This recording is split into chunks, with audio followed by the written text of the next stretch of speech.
Dneska sa naučíme, jak spraviť jeden trik na kolobežke. Prvý krok je troška rozbehnúť sa a vystraviť kolobežku, aby vám vypadla na zadné koleso.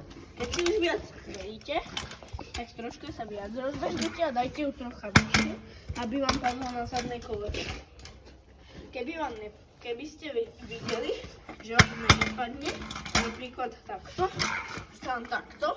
tak si ju takto podržte a dajte. No a tretí krok, to je posledný, rozbehnúť sa a vydržať. Ešte raz, rozbehnúť sa trocha, vydržať.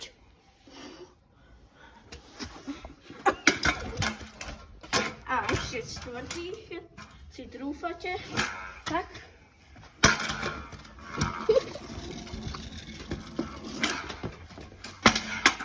Dobre, takže pre viac videí ma lajkujte, odoberajte a čau.